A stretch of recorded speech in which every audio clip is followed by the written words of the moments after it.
The show is a proud member of the Retirement Podcast Network. Welcome to the show dedicated to helping you not just survive retirement, but to have the confidence, because you're doing the work, to really lean in and rock it. My name is Roger Whitney. By day, I am a practicing retirement planner with 30 years experience, founder of Agile Retirement Management.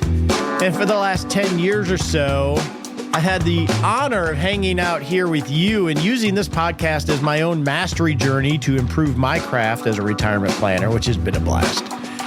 But also, even more fun has been to hopefully empower you to create a plan of record so you can live a great retirement with confidence. So today on the show, we are starting a unique retirement series where we're going to talk about different unique ways of retiring. Today, we're going to talk about retiring from military service with a military benefits package and how that should inform retirement planning. Next week, we're going to talk about retiring with special needs children. A lot of special considerations there. We're going to bring on an expert to talk about navigating that and finding that balance between being a good steward and parent, but also having a great retirement. The week after that, we're talking about retiring without borders, the expat lifestyle. We're going to bring on an expat to the U.S. that focuses there and share some stories that I received from many of you when I said I was going to do that like 2 years ago. And the last week of the month, we're going to talk about retiring with illness or injury and how that should inform your retirement planning process. In addition, we're always going to answer your questions and talk about other things, but we'll have some focus on those types of things. Before we get started with retiring from the military, I feel like I need to say something. Retirement planning, there's a lot of aspects to it, right? We've been talking about it for 10 years plus on the show, poking at it from different angles. It's easy to allow this to become an intellectual exercise. Oh, that's interesting. Let me examine this aspect of retirement and go down that rabbit hole or go down that rabbit hole. It can be interesting to solve these problems and discover. And there's some value in that. But retirement planning is not an intellectual exercise. It is a practical exercise. It is a means to an end. And that end is you actually living your life and having confidence and not doing this stuff every day. And it's easy to forget that because we find comfort and security in redoing the plan and looking at the numbers. So I always want to remind myself, I'm focused on, well, okay, we got to do something.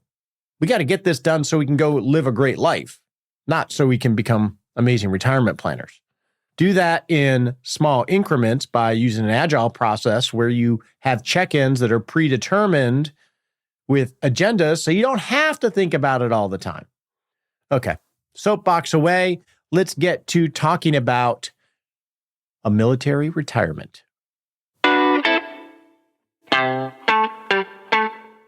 One type of unique retirement is retiring from a career in the military. And to help us navigate that is Scott Sanborn. How you doing, Scott? Good, Roger. How are you? Good. Now, you were 30 years active military service in the U.S. Army, correct? Correct. Okay. That is correct.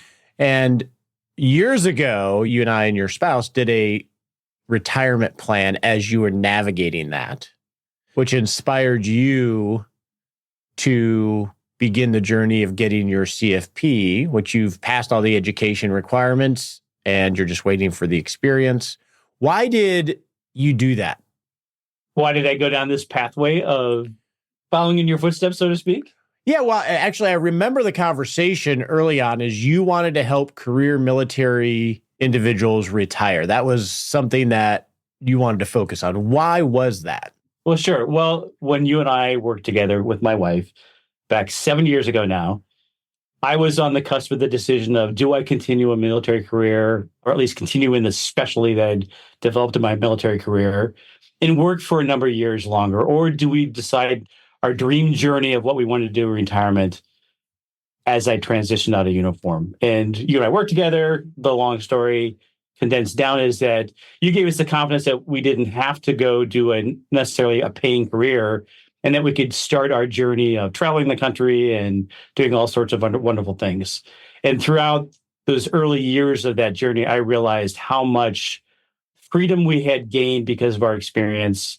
And I realized the value of that I don't think I would have gotten from any other source. So I decided that I wanted to go down that same pathway so I could provide that same value to others. And hopefully some of those would be those in the military career. And I've had the opportunity to work with a few to this point, and it's been very, very rewarding doing that. Well, let's define what retiring from career military means for those that are not in the military or don't know what we're talking about.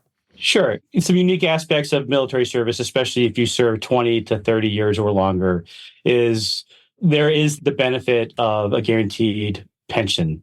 The system changed about 6 years ago. It used to be 50% of your base pay. It's now 40%, but there's some other benefits that are added to help compensate for that reduction. But the benefit of this pension that begins once you leave uniform is an enabler. It's one of the things I want to talk about today. Is it's an enabler that I think we often discount, where we think we have to continue another career after leaving uniform, and perhaps that may not be true. But for those that are not experienced with this, I'm focusing on those that are approaching the end of a military career with my observations today.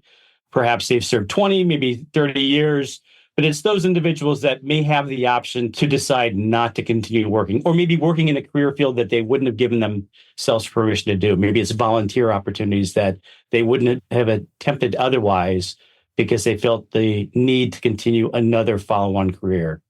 Okay. And we're going to get to some financial aspects and some non-financial aspects. But I would imagine one of the non-financial aspects is, just like it would be if you worked for the same corporation forever, is institutionalization in terms of your view of options and the imagination of other things you could do. Sure. Certainly with any career, but in particular the military, you're trained for a specialty. And for many, not all, but many that serve a 20, 30 year, you're either directly in that specialty or you're in a supervisory role regarding that specialty. And that kind of leads you and sometimes mentally confines you to that path beyond service. Yeah, and I think that's one of the things that may or may not be true that I'm trying to encourage thinking outside the box. Okay, so let's start with the financial pieces of this. And you already mentioned one is the pension, and that it's easy to underestimate that when evaluating your readiness to transition. So let's talk through that. Right. And this is speaking not only from my own experience, but it's also conversations with peers, mentors along the way who I've seen this play out many, many times. And it's the idea that, okay, I've earned this benefit, whether it's the pension plus the military and the government's 401k equivalent called the thrift savings plan.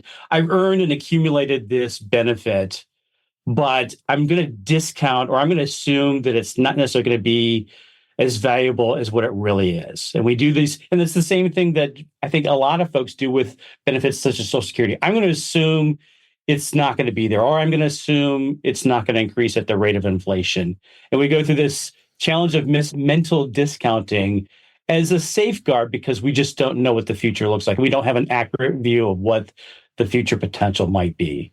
So one of the things I would encourage those approaching the end of their military career is do an honest accounting of what your benefit truly is. Don't apply these buffers and say it's not going to be there or it's going to be reduced because the inflation adjustments won't keep pace, but do an honest assessment of what that benefit really is. And I think the risk of not doing that is, as I suggested a few minutes ago, is we underestimate the value and we make decisions that may be contrary to what our true desires are for the next phase of our life. It's part of human evolution that we always look for the threat around the corner. And when it comes to benefits, Social Security in the private sector, or even pensions, you always worry about what could go wrong, and that mental discounting occurs, right? And, this is an election year. And if we look outward to what is the state of the world or the country, you're probably not going to be too encouraged. Right. And that's not a good way to operate, though. But exactly, that's not a good way to operate. We let the noise of the world and we follow these sources of information that seem to accentuate the negative and downplay the positive. it's the natural reaction. We create these defense mechanisms to try and counter, well, what if all that's true? When in reality, when you step back and take an honest accounting of where things stand and what your benefits might be, that's very unlikely to happen. But the first step is let's at least assess what's the true value of those benefits, whether it be the pension, guaranteed pension component, or what you've accumulated in the thrift savings program. Okay, I just want to put a bow on that briefly, and then we can move on to healthcare, which is another big question. Is internally, and full disclaimer, Scott works with our firm, does flat fee planning, and he has been instrumental in helping refine the process because he's a process guy. That's what his expertise was in the military. But we're doing a book study internally on mental models. And when we think of second, third order consequences and we're discounting our benefits because of this, that, or the other thing, politically or economically or whatever, it's important to do. You don't ignore doing that. But what tends to happen is we go too far down in that thought trail of how bad it could be and then catastrophize it rather than think of it more in a reasoned way. Did you want to add to that or no? I would just say, and that's the framework we follow is let's just see what's feasible without putting any of these discounts on, mental discounting, applying these safeguards up front. Let's do the honest feasibility assessment up front. And then let's look at the risk and go through a resilience assessment to understand, well, how bad could it be? And then we can start to think about adding some buffers. But I think what I see most people do is before they even start to assess the feasibility, they start adding in all these buffers. And before you know it, you've constrained their potential future life to a subset of what it really could be. And the cost of that is literally your life, years of not having time freedom, missed experiences, et cetera. So there's a real cost to that. Absolutely. Time with family, being able to find purpose in a perhaps either a career field that may be more close to your passion, being able to volunteer in a non-compensated role in a meaningful way that gives you joy and allows you to help others. Those are the things that are the opportunity costs because we do that discounting up front.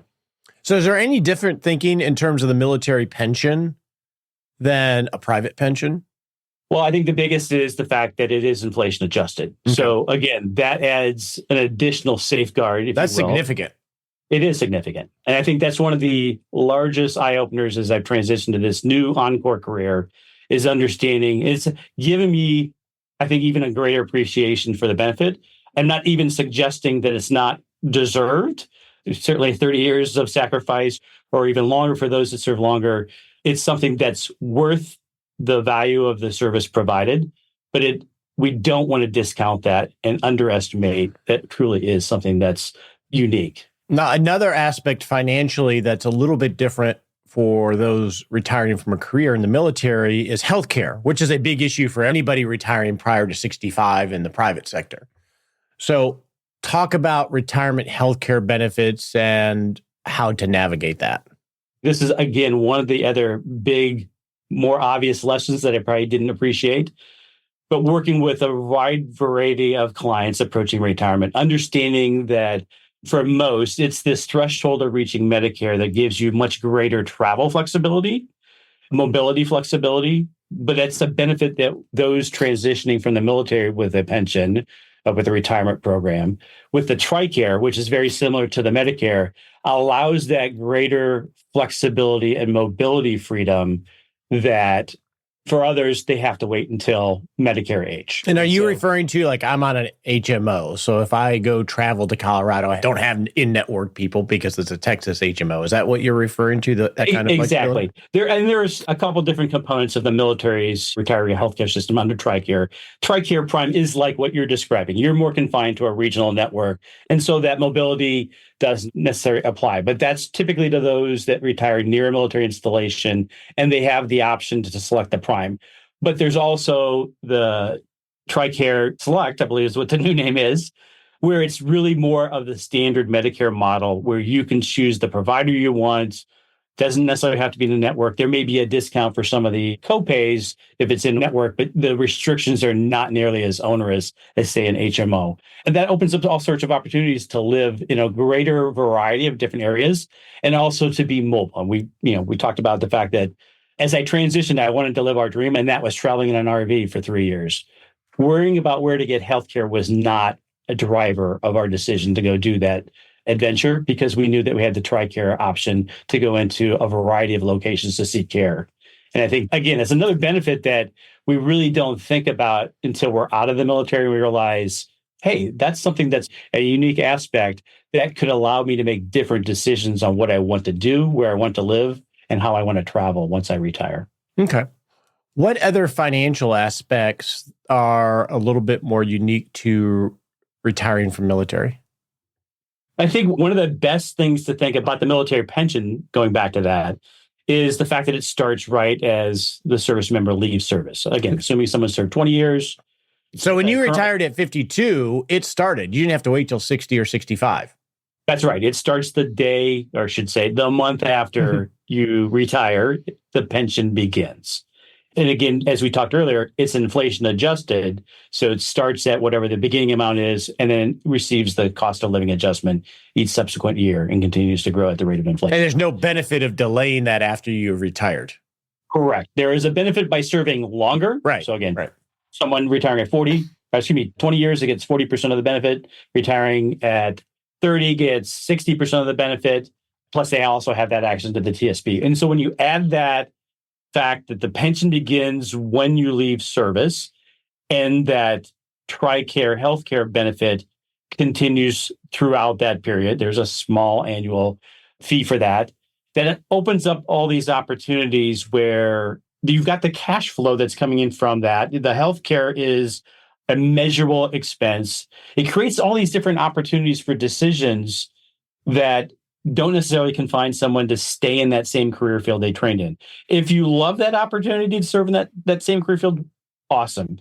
But if there's this other dream job that you wanted that may not pay nearly as much, or there's volunteer opportunities that you want to pursue that pay nothing, that cash flow provided by the pension that begins at retirement is a key enabler, combined with the fact that the healthcare is now predictable and understandable and can be at least measured. It takes those off the table. I mean, I know a lot of people in the private sector that they're very worried about healthcare prior to Medicare because ACA is foreign to them. It's very difficult to understand. There's not a lot of clear things. It takes some of that anxiety off the table, at least some of it related to that.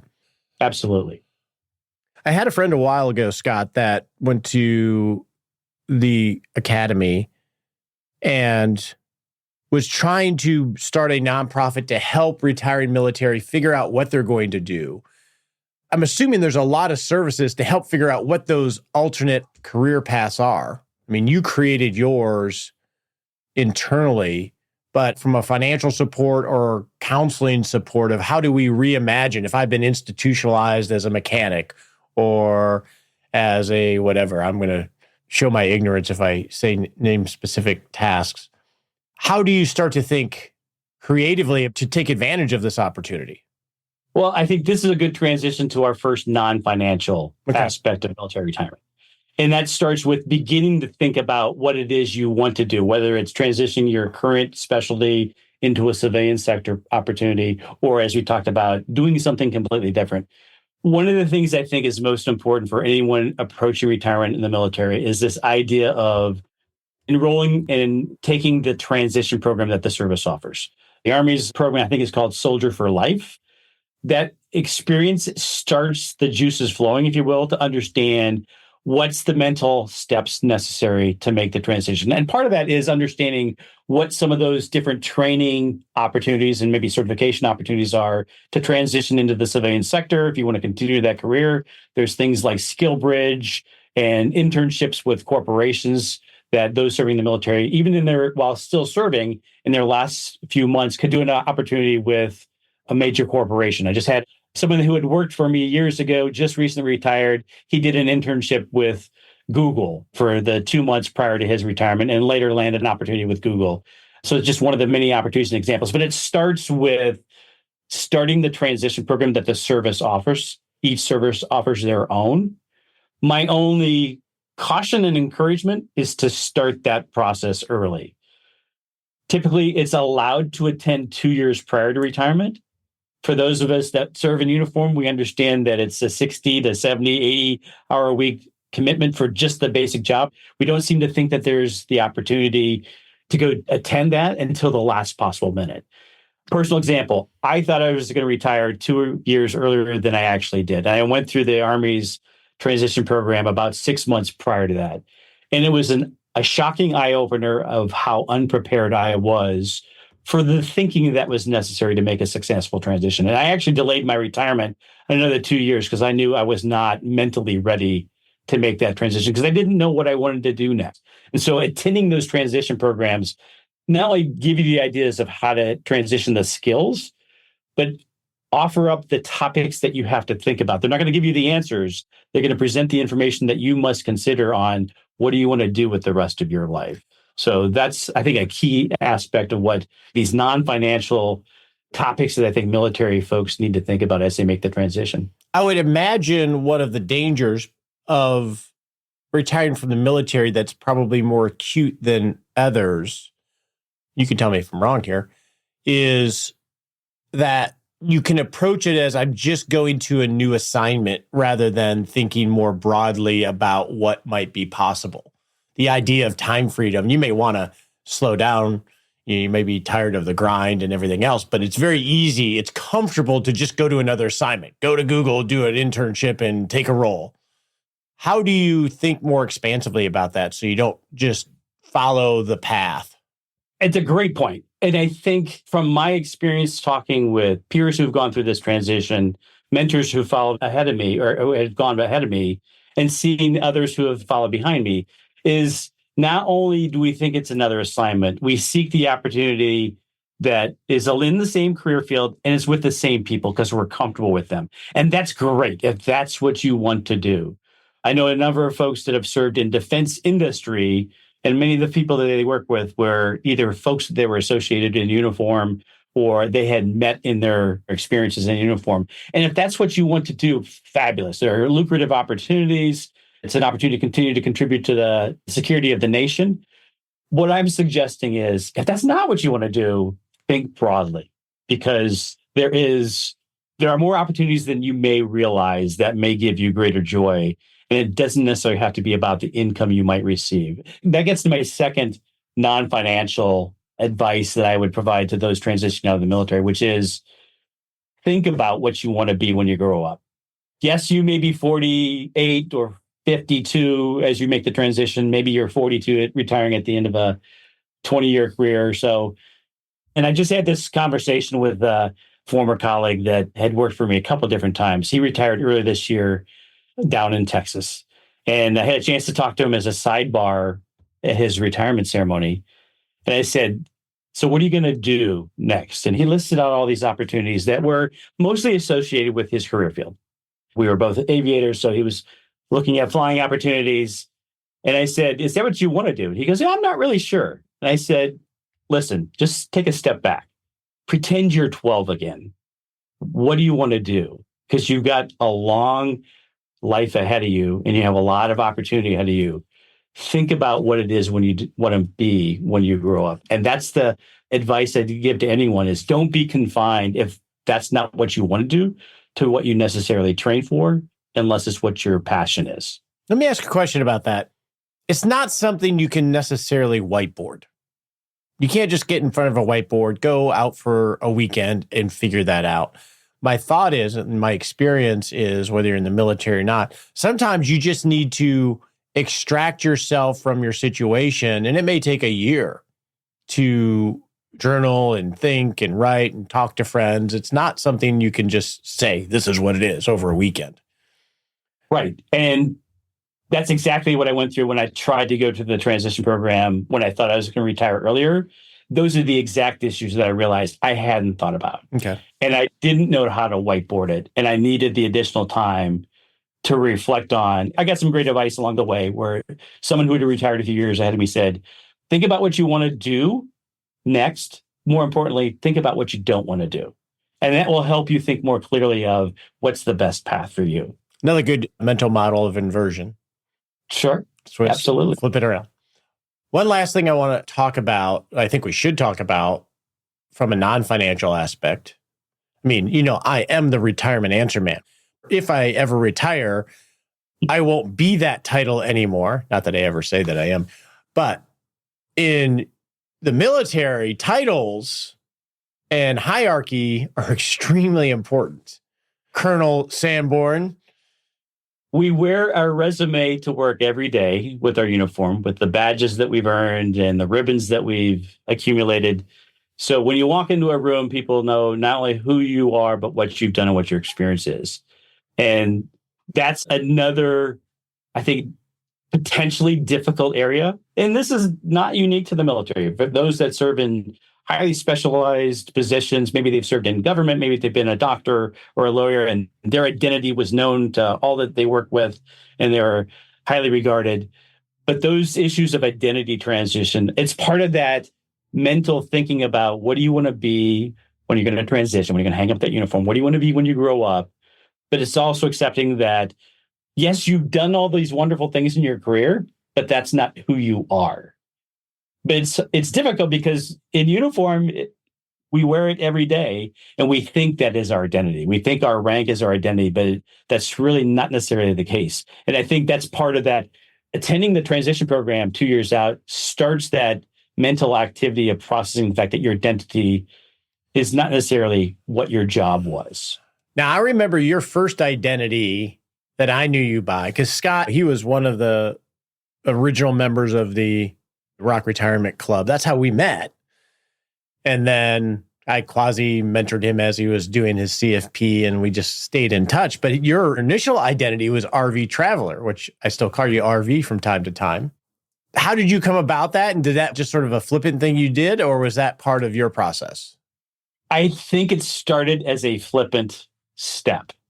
What I've come to realize, it was an essential part of my identity transition to wash away, not to discount the value of my service, but to help wash away the idea that my identity was tied to my rank and what I had done. And I adopted this persona of RV Traveler because, again, my wife and I shared the dream that at some point, when we retired, we were going to travel the country in an RV. And that built momentum as we approached retirement. And we adopted the persona of, hey, we're just a couple RV travelers. That's who we are now. And it was glorious. And it's been glorious. But I adopted the name, the moniker RV Traveler, because it's about that time that I really embraced that persona, is when the club was being formed. I said, well, what's my name going to be in the club? It's RV Traveler. It's the only obvious answer because that's who I am now. So it's just an example of one way to make the identity transition is identify who you want to be next and adopt that persona and embrace it. One thing that you and I were talking offline before is the process, the structure in which you make decisions and think through vision and feasibility, resilience, and optimize doesn't really change if you have a good scaffolding of a structure. But when you bring in someone with special needs, it has a special needs child, or someone that's solo, or someone that's retiring from the military, either as a career or somewhere in between, it just makes certain parts of the process more acute or important, and it adds or deletes tools available to create a plan you can actually have confidence in. Does that make sense? Sure. Everything we've talked about today is not necessarily unique to the military. Perhaps it's more acute on some of these aspects, but many of these same topics apply regardless of what your career was. These are transition considerations as we want to go from being an employee and a career professional to someone who wants to truly rock retirement. So, but like you said, the process is the same. These are just some highlights that might require some accentuation for those transitioning from the military, but they certainly have applicability to everyone making this transition. Well, with that, I'm going to go get to some listener questions. Thanks for hanging out with us, Scott. Always a pleasure, Roger. And now it's time to get some of your questions and comments. If you have either for the show, you can go to askroger.me, leave an audio question, type in a question or a comment. I read them all, and we'll do our best to get them on the show and help you take a little baby step towards rocking retirement. All right. Last month, I think it was, as a postscript to a show, we had like a 20, 30-minute discussion, myself and my friend Mark Ross, about my winding journey towards purchasing a place in Colorado. And I got a lot of feedback from many of you sharing your journey, but also encouraging me. And I appreciate that. It enriches me. And I want to just thank you for that, because I can't get to every single one in terms of all the emails and replying back, but I just want to thank you for that. Today, I have a couple questions related to relocating in retirement or near retirement, so I thought we could weave those in. Our first one comes from Penny. Penny says, adventures this summer.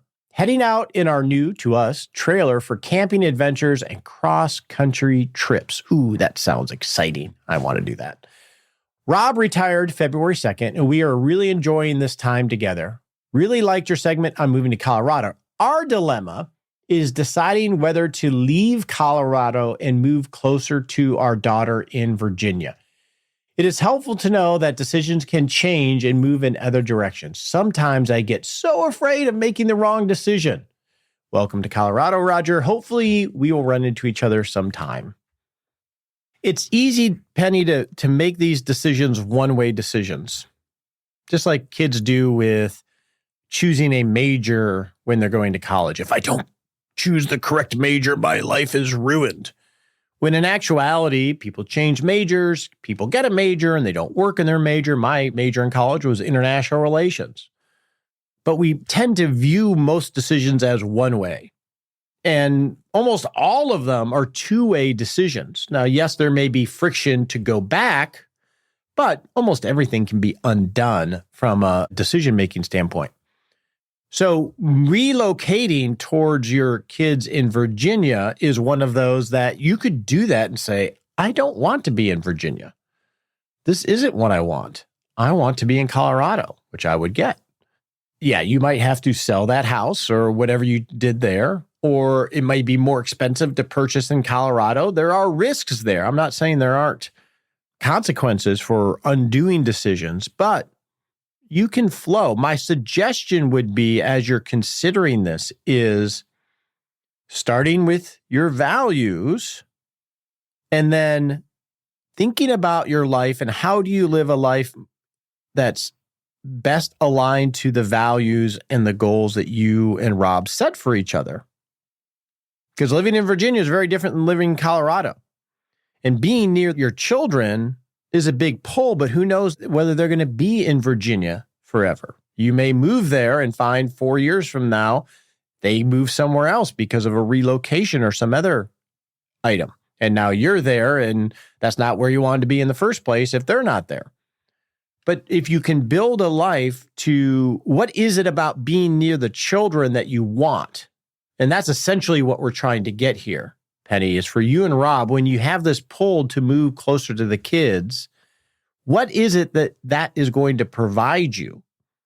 Get some clarity on that, and that might help you navigate this decision more. Is it that you want to go to lunch every day with your daughter? Or I don't know if you have grandchildren, but you want to be someone that watches your grandchildren once or twice a week, or be there for all of the sports and be integrated in their life for a season? Or is it that you just feel safer having access to them?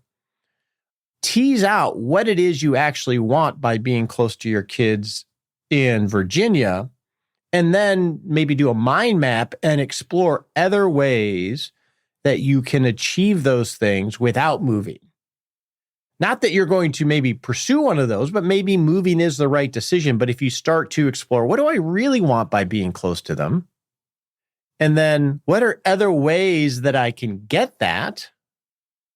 That will help you make sense of this and get to a better judgment call. Because there may be, like my mother-in-law, she's going up to Minnesota for 2 months to be with her son, who's always lived remote. Kevin and his family comes down maybe 2-3 times a year in addition to her going up there. So they have that closeness and they do FaceTime all the time. And maybe that is the solution. Like with us in moving to Colorado, which is really a slow relocation because of a consideration that you brought up, Penny, and this is related to the audio question coming, is my mother-in-law lives here and our kids live here. And we don't want to relocate while they're here. Now, when my mother-in-law passes, and that could be 10 years from now, the current plan is to permanently relocate to Colorado, but that could change. Our kids Like Spencer, who is an ICU nurse at the local hospital here, has a very serious girlfriend and he's already exploring jobs that are close to her, and she lives an hour and a half away. So they're going to move in based off of who they find their spouse-wise and where their career takes them. But for us, we feel close enough to our kids that, hey, if we move to Colorado, we will maintain that closeness. But I would start to explore it that way. But most of these decisions are two-way. There may be consequences and costs and friction in life, but you can undo them. As an aside, I just had this happen with a client who had a big health scare about a year ago and thankfully is on the mend. Since then, she is making decisions really quickly, sometimes not in her best interest. She always was that way a little bit in that she's like chasing a chicken around, always just all over the place, hard to keep track of where she is. And unbeknownst to me, she put her house on the market where she's lived for years and bought a house in another city, maybe 40 miles away, moved to that house. Her house hasn't sold yet. And after a month or so in that house, she woke up and said, "What am I doing? I don't want to live here." And this is when she calls me after the fact. Now she is going to put that house on sale and go back to the house that hasn't sold yet, where she was originally. She's undoing that. So she called me to negotiate with her realtor on getting the commission lowered on the sale of the house that she just bought. And then she's going to move back, regretting the decision that she made. She made that too quickly, obviously. And this is a legacy, a client I've had for years, so not quite in our process as good as she could be. But my point is, Penny, it's going to cost her some money, right, to undo. Lord knows what she'll be able to sell that house for. Hopefully she'll get her money out. She may take a loss on that, but she'll get back to her house. So it's undoable. It's a two-way street. So just trust yourself and focus on what is it you really want to accomplish. And I'm sure you'll make a judgment call you're comfortable with. Our next question is related to this. It's an audio question on relocation from Cindy. Hello, Roger. This is Cindy, and I had a question about your recent purchase of your townhome in Colorado and your move. And I'm sorry if you already mentioned this on your podcast and I missed it, but I was curious from the personal point of view how you and your wife made the decision to leave a place that you've lived for a long time and raised your kids, and the emotional and I guess psychological side of picking up and changing. I know a lot of people that move cross country or they move to a new town when they start retirement. And I was just curious how that worked for you and your family. Thank you so much. Thanks for the question, Cindy. And you make a really good point about severing those ties. I'd be interested in anyone having comments that has walked this journey and how you navigated this. You can go to askroger.me and share that. And maybe I can share that on a future episode. For us, it's a slow-moving relocation. So, Cindy, we haven't relocated precisely for the reason that you mentioned. Specifically, my mother-in-law, who lost her husband last year, lives about a mile away, very close to my wife and me. And we want to be here to help her live independently and be there for, we helped her get her tire patched yesterday because she had a flat in her tires. She's 81 and just needs somebody around. So we are not quite relocated because we want to honor that. With our children, like when that honor of helping her is over, we will move. This is the plan now. And our children, as I talked about, they're starting to go their different ways and we'll create ways to maintain connection. Now, one thing that is helping us that might be harder for others is we don't have a tight-knit community of friends here. We don't have a church community. We don't have people we go hang out with all the time, maybe one or two couples, but not something very robust. That I could see how that would make it harder. But hopefully others will have some comments that they can share to help you in your journey. Our next question comes from Joe related to Roth conversions and inherited IRAs. Joe says, I retired last year and am rocking retirement. Awesome to hear, Joe. Thanks for being a large part of that. I received by listening to every episode of the podcast and taking the Rock Retirement Club Masterclass. Thank you, thank you, thank you. You're welcome, welcome, welcome. My question is this. I have several small inherited IRAs from my father who passed away last year. is it wise to use my required withdrawals from these accounts to pay the tax on partial Roth conversions for my personal rollover IRA, which I plan to begin doing this year? Or is it wiser to pay the tax from the interest and dividends from my brokerage account? I am in the 22% tax bracket. So the central question is, how do I pay the taxes for these conversions? Joe, I don't think it matters. I think whether you use the required minimum distributions from the inherited IRAs or you use the interest and dividends from your after-tax investments, it's pretty equivalent because both are going to be taxable events that are going to happen either way. The key thing here is that you have some different things going on. You're going to have withdrawals from your inherited IRAs, which are required, but you could do more. You're going to have these interests and dividends, and then we're going to add on Roth conversions. Be mindful of your tax brackets. You're in the 22% bracket, so you go over a little bit, you'll be in the 24% bracket. But from a practical matter, using your inherited withdrawals or interest and dividends doesn't matter. All right, our next question is another IRMAA question, which is the Medicare surcharge. They just keep coming. This is like Roth conversion questions. This question is your modified adjusted gross income reviewed every year from age 63 and beyond for Medicare IRMAA or just the year you apply? I'm 64 and want to sell my owner-occupied duplex this year and retire. Should I wait until 2025 and sell and retire early in order to avoid taxes in terms of IRMAA surcharges? I'm single and I understand I'll have to pay taxes on the business part of it. Well, the answer is it's actually age 63 because at 65, when you apply for Medicare or right before 65, they're going to look at your tax return 2 years prior. But the short answer here is this calculation happens every single year to determine your IRMAA surcharge threshold for the rest of your life. So when you are 70, they're going to look at your tax return 2 years prior to get an understanding of your modified adjusted gross income in order to determine whether you are subject to any IRMAA surcharges. So this is an annual calculation that will happen in the background. So you want to be mindful of that as you do Roth conversions and do other types of transactions to understand the impact of IRMAA 2 years down the road. Next question comes from an implementation question. So this is more optimization from Brian. Hey, Roger, love your podcast. I've listened to all the episodes from the beginning. God bless you, sir. My question is, when I begin to withdraw money from my 401k from my base Great Life, should I withdraw a lump sum at the start of the year for the year's spending or withdraw several times throughout the year? Thanks in advance. Brian, either way is fine. Let's assume you need $100,000 for 2025. At the beginning of 2025 or the end of 2024, you could take out your $100,000 and you might do it in one tax year or the other, depending on tax planning, and then put that into a high yield money market and use that as your payroll reserve.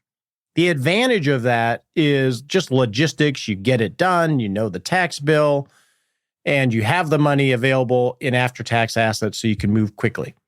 The disadvantage of that, and this is one reason why you might want to do this quarterly or semi-annually, is once you take out that $100,000, that is a taxable event.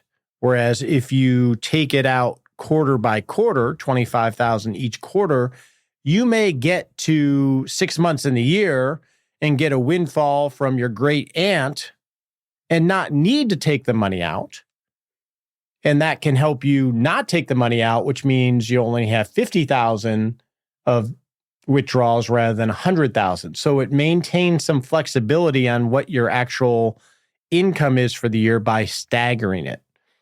Either way is fine, but one is going to give you optionality to have all the money up front and be able to move quickly. The other is going to give you optionality to control your tax bill by increasing or decreasing withdrawals because your life changed. Another good example outside the aunt would be, let's assume that $100,000 that you needed in 2025, you assumed that you needed $30,000 of that for a new car. And then 3 months later, you decide you don't want to buy the new car this year, Well, if you've already taken the money out, you've already realized the income, you can't undo that easily from a tax perspective. So those are some considerations as you think about this implementation. Next comes from Al with a little bit of feedback on me using statistical examples. Hey, Roger, I recently listened to an episode and have 2 comments. You explained the concept of standard deviation using the temperature of San Diego and Dallas. I have taught statistics many times, and I think that example is better than I've ever used. It perfectly captures the essential nature of standard deviation. Nice! Well, thanks, Al. Second comment is I think the episode with Dr. Bobby was we were talking about N of 1. This is a statistical notion. If you have 365 days of temperatures from San Diego, the sample size is succinctly described as N equal 365. What Bobby means when he says N of 1 is the sample size, 1, N equal 1, because it involves just you. So the next time he says N of 1, just think N equal 1, meaning that I am the only person in the sample doing this test on myself.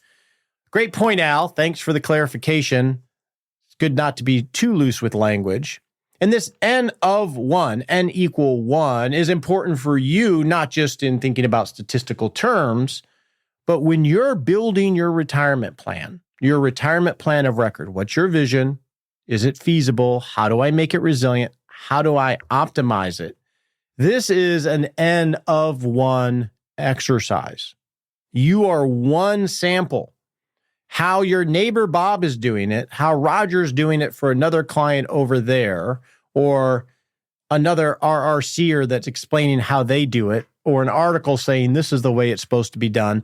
Those things can inform your study, but they should not dictate your study. Your one iteration of life is unique to you, and your plan is unique to you. That's one reason why we have this agile structure, which helps you think through it in an organized way. So the thing that is homogeneous, in my view, is the structure for creating a plan of record and how to navigate making organized decisions so that once you have that structure, your individual plan are judgment calls that you make based on your life and preferences. That's really important because we get into, as we'll see in the next question, things like heuristics 4% rule, always use safety first. Those don't apply to everybody. You build your plan. You're N of 1. Thanks, Al. Now let's go set a smart sprint. On your marks, get set.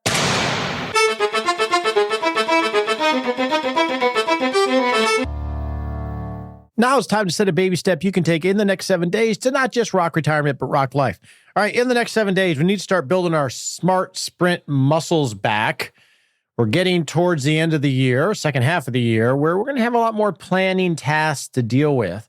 And we've been taking a few weeks off of any tasks, so let's start building some muscles back. The muscle I want you to build first is remembering what your intent is. This retirement planning exercise that you're going through and learning on shows like this and other sources is a means to an end, which is to create a great life. And we only have so much time. It's okay to go down intellectual rabbit holes, but we need to make sure the task at hand, which is creating a retirement plan and then executing on it so you can have a great life, that's the point. So become self-aware of when you're starting to go down rabbit holes that may not actually get you further towards your goal of creating a great life. As always, it's great to hang out with you on the show. This is a little bit pre-recorded. I'm actually hanging out in Nags Head, North Carolina this week with a high school friend and his family. Got my kids and Shauna here, and we're having a grand old time. I'm probably in the pool playing pool volleyball right at this moment. Hopefully you're doing something fun too and staying cool. The opinions voiced in this podcast are for general information only and not intended to provide specific advice or recommendations for any individual. All performance reference is historical and does not guarantee future results. All indices are unmanaged and cannot be invested in directly. Make sure you consult your legal, tax, or financial advisor before making any decisions.